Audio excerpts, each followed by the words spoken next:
Welcome back to Giddy Up this Friday morning. Always great to have Dean Evans on from Winning Edge Investments. Time to preview, of course, the big card at Sandown on a Saturday afternoon. Group 1 racing at Sandown, highlighted by the Blue Diamond, Victoria's biggest 2-year-old race. The Futurity, weight for age over the 1,400 metres. And then their famous, well, the Melbourne Racing Club's famous sprinting handicap in the autumn, the Oakley Plate. Dino, we might start off with the Blue Diamond, and this will be an interesting race because it's on the lakeside over the 1,200 metres, and I think the low gates, I think will be a big advantage come tomorrow. But it'll be fascinating to see how these horses settle in the first part. You've got Barber at 550 with Bet365. Sulphaqua, that was impressive there the other day. He's at a big price at $26 for Godolphin. And then we have Little Bros at $11, Bravo Halo at $8, The Instructor at $10, Don Corleone at $9, Exploring the Filly at $13. Steel City's been well supported now since the barrier draw at $4.20 with the blinkers going on. And then big prices for the rest headed by Extreme Threat at $26. So you have VC that's had a little bit of support at $19. And the Instructor, I should say, at $10 as well. So how do you read this year's Blue Diamond, mate? Yeah, look, interesting race. I think from 2012 to 2019, it was, favoured horses in the market from sort of $2.20 to $7.50. The last 3 years, we've had winners at $26, $13 and $20, including Dormier, who back to win this race last year. So, of late, there's been some blowout performances. A couple of interesting things from the historical sort of profiling perspective. All of the last 11 winners were beaten less than 2 lengths at the previous start, or 1. And they all came off a Victoria City or Victoria Black Type run at their last start. So interesting to see Steel City, the favourite, coming off a couple of Sydney runs. And I like her as a filly, and I've sort of had her up there in the ratings. But coming off a Sydney run is generally not the preparation for this race. So I'll probably be looking more to save on her, but I won't be backing her at that price. 8 of the last 11 winners won their last start. And interestingly, also, 8 of them came off the 1,100-metre sort of preview run. Only 2 of them came off the 1,000-metre prelude run, so at the last start. So generally better to be coming off the 1,100-metre run. If you're coming off the 1,000-metre run, you generally want to be one of those real superstar fast 2-year-olds. I think the only 2 are Miracles of Life and Extreme Choice, who are both very fast, but I don't think they've got anything running over 1,000 at the last start here that's as good as those. From my perspective, keen on probably 2 or 3 here. Little Bros, the horse that we've been following from his early Flemington jump outs. Was second on debut at Flemington and won Project Horse at list level at $11. Got back and finished really strongly in a Geelong jump out plus 4.6. I thought he was really good getting back and finishing strongly, beating the net by Barber in the prelude. So quite like a Little Bros at $11. I think you're right that the rails and on base could potentially help here. The Instructor's very speedy. Won a couple of jump outs and we've backed him on debut, packing him to win by 2.8 lengths, and then again in the preview by a length. So I think he's going to be a real strong chance there around at $10. Brave Halo, I like as a horse. We actually backed him at $15 to win at Ascot on debut, again after some very quick trials. And Ascot had won 3 in a row, and Ascot at Perth.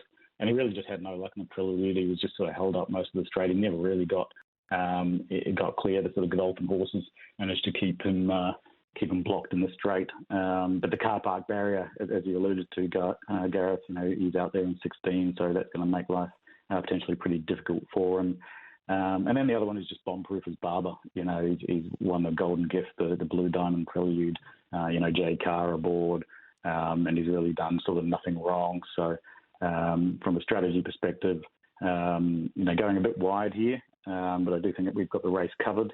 But, Little Bros at sort of $10, $11, the Instructor at $10, and then probably saving more on Brave Halo, Barber and Steel City, I think are the only other dangers. So Little Bros, the Instructor, your main play, saving on Barber, Brave Halo, and also Steel City. I think it'll be an entertaining Blue Diamond. I'm looking forward to seeing what these 2-year-olds do on that lakeside track at Sandown with so much prize money up for grabs. Now, the Futurity has, I'm Thunderstruck at $3, Alligator Blood at $3.60, Mr. Brightside at $5, Agon at $19, My Oberon at $11, Mr. Mozart at $15, and then Nugget at $5.50. There's a little bit of debate about the speed map here. I thought Alligator Blood would take up the running, Brightside would go forward, Thunderstruck just off them. My Oberon would be far away. And then Mr. Mozart would kick up and be leaders back. I don't know how you read this race. Some have Mr. Mozart and My Oberon being in the first couple in this year's Futurity. It's a small field, but the tactics will play a major part here, I reckon. Yeah, no, absolutely. I've only sort of got it at an average speed here. Yeah. Actually, a below average speed on my data. Mr. Mozart, I do think Mr. Mozart will push up from that inside gate. I think he will try to lead on him. Alligator Blood will be interesting. He's first up and he likes to sort of be strong up on the speed. And certainly when he's rock hard fit, he does. But they've also sort of ridden him cold, previously and particularly early on in the preparation, including the Memsey last prep. So I think Mr. Mozart will push up. I think Nugget and Lords of Indices are probably going to push up there too, and I can actually see them probably taking a trail behind the Mozart. On Alligator Blood, so it's think fourth. I've got My Oberon fifth, so slightly worse in midfield, and then Mr. Brightside and Thunderstruck and Agon out the back. Okay. So that's sort of how I see the map working. Interesting little race. It's different when you do the profiling for these races now at the Sandown track compared to Caulfield, but previously the Class On Pacers usually won this race. And the All Stakes runners, had a good record in this race, but the All Stakes Quinilla isn't running here, and we've got sort of the minor place getters. It really comes down to, it's probably a yard type race. It'll be interesting to see how wound up Alligator Blood is, and their sort of intent with them. But I do think the two class horses of the race are, Alligator Blood and I'm Thunderstruck. Well, Thunderstruck was good. First up, the crossover noseband comes off. And I'll probably just be, looking closely at how the track plays. But, when I sort of look at them, Agon needs a wet track, I think. So, My Oberon's a very, very good horse. But first up, I think, I'd like to see him go around once. Mr. Mozart and Nugget are sort of a run below.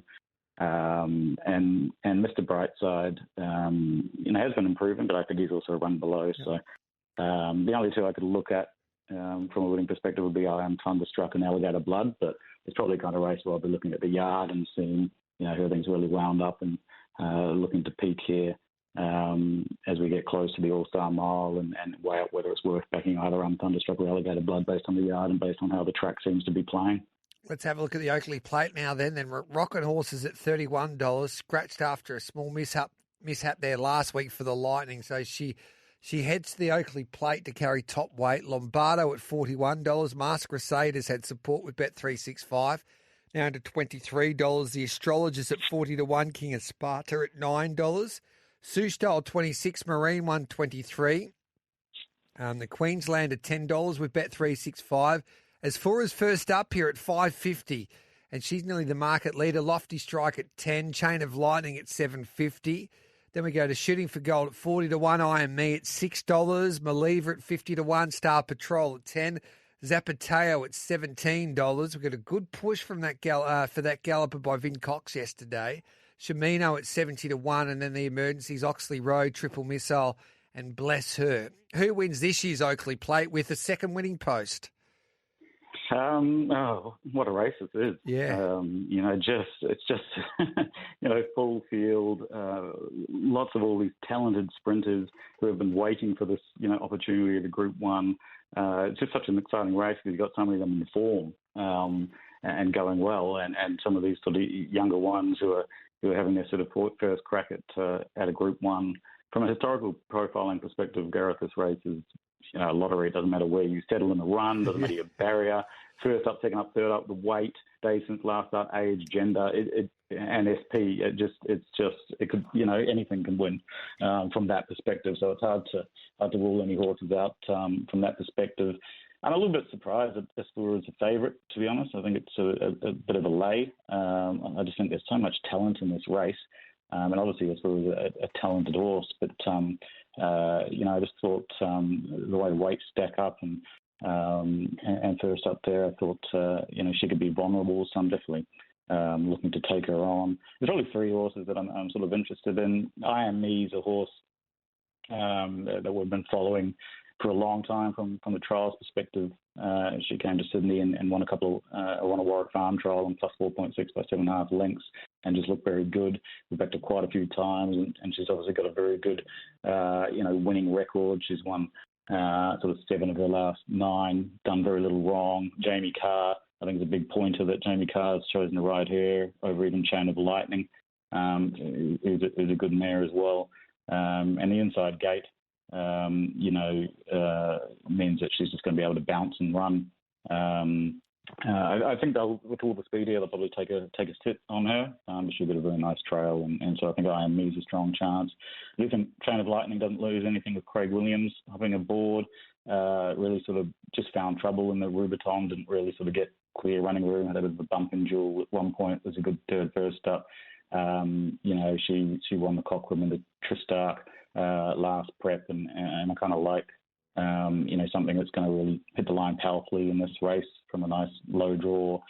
And the one at sort of big odds that I thought was really over the odds was Shooting for Gold, Gareth, at 40-1, coming over from Brisbane. But if you look last prep, won the Heath Group 3, beat Generation, but also beat Star Patrol by 1.8 lengths.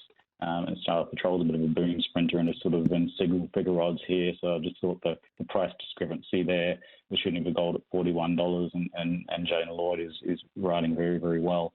I thought that he could be the knockout down in the weights. Can't wait for it. As you pointed out, it's a race that you just don't know what's going to happen. History tells you it's a raffle, but we love trying to work it out each and every year. And I like the way that you're going there. Kieran Maher did declare that I Am Me is his best chance for the weekend. So that's a good push in a Group 1 for a mare that will be first up with her record. Mate, what's your best over the weekend or on a Saturday?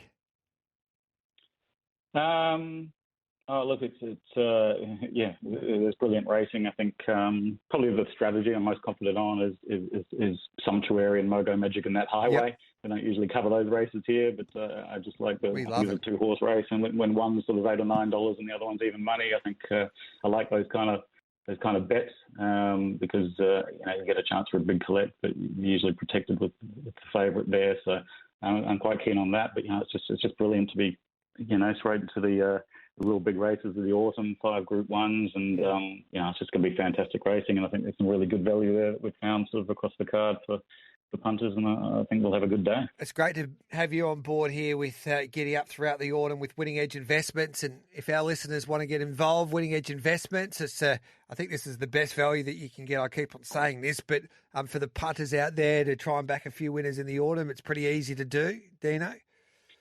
Yeah, just hop on to winningedgeinvestments.com, click on membership options. We've got a wide range of different services to suit different kind of punters, all run by full-time professional punters and expert analysts. There's a wide range of options, and this time of year with you, Gareth, is when we offer our only 50% ongoing lifetime discount for first members simply by typing SEN in the promo code once they've made their selection. We've also got NRL and AFL tips for those who are keen for the footy, again from experts who are proven in their field and have made big profits, proven and verified over a very long period of time. So it's easy. Go to the membership part of the website at winningedgeinvestments.com, type in SEN, you get a 50% lifetime, 50% off your membership, and that's a lifetime discount. So that's terrific value there. Hey, Dean, good luck on the weekend. Enjoy the racing, mate. Thanks, Gareth. Great chatting to you, and good luck tomorrow. Yep, there's Dean Evans. Thanks, mate, from Winning Edge Investments. We'll take the news now and Giddy up on this Friday morning. On the other side of it, Nick Ashman will be joining